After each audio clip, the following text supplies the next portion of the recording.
जीवाणु यानी बैक्टीरिया किससे बने होते हैं? प्राकृतिक कोशिका के। प्राकृतिक कोशिका के जो है बैक्टीरिया बने होते हैं। प्राकृतिक कोशिका जो है अविकसित कोशिका होती है। क्या होती है? अविकसित कोशिका है। कवक किस प्रकार का जीव है? परपोषी है। कवक किस प्रकार का? परपोषी है। विषाणु किसके अनुपस्थिति में जीवित नहीं रह सकते हैं? होस्ट सेल के अनुपस्थिति में जो है विषाणु जीवित नहीं रह सकते हैं। जीवाणु किसके द्वारा वायु में परिवर्तित हो जाता है? नाइट्रोजन स्थितिकरण के में।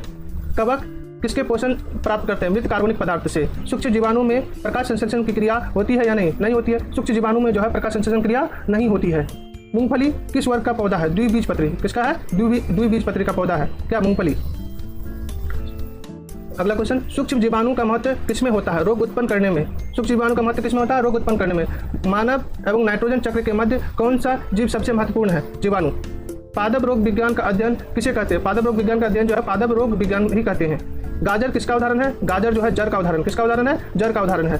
पादप में किस प्रकार की जड़ें पाई जाती है? तंतुज और प्राथमिक। तंतुज और प्राथमिक। आलू का कौन सा खाद्य के रूप में उपयोग किया जाता है? तना। आलू का हम लोग क्या खाते हैं? तना खाते हैं। पौधों के शोषण की क्रिया किसके द्वारा होती है? रंध्र के द्वारा। पौधे में जो पत्तों में जो रंध्र होते हैं उसी के द्वारा जो है शोषण की क्रिया होती है। तने में प्रकाश संश्लेषण की क्रिया कहाँ होती है? हरे तनों में होती है। तने में प्रकाश संश्लेषण क्रिया कहाँ होती है? हरे तनों में होती है। आलू का अवतल तना किसका उदाहरण है? कंद का। आलू का जो अवतल तना है वो किसका उदाहरण? कंद का। आलू के तने में क्या संग्रहित होते हैं? स्टार्च होते हैं। आलू में स्टार्च होता है। पत्तियों के अध्ययन को क्या कहते हैं? पत्ती की फेलोटेक्सी कहते हैं। ये भी याद रखना है, इंग्लिश वाला फेलोटेक्सी। प्याज में खाद्य पदार्थ किसमें संग्रहित होता है? पत्तियों में होता है। प्याज में खाद्य पदार्थ किसमें संग्रहित होता है? पत्तियों में होता है। फूल का सबसे आकर्षक भाग कौन सा? पुष्पदल। क्या है? पुष्पदल। फूल के किस भाग को स्त्रीकेसर कहा जाता है? वर्तिकाग्र को। वर्तिकाग्र को जो है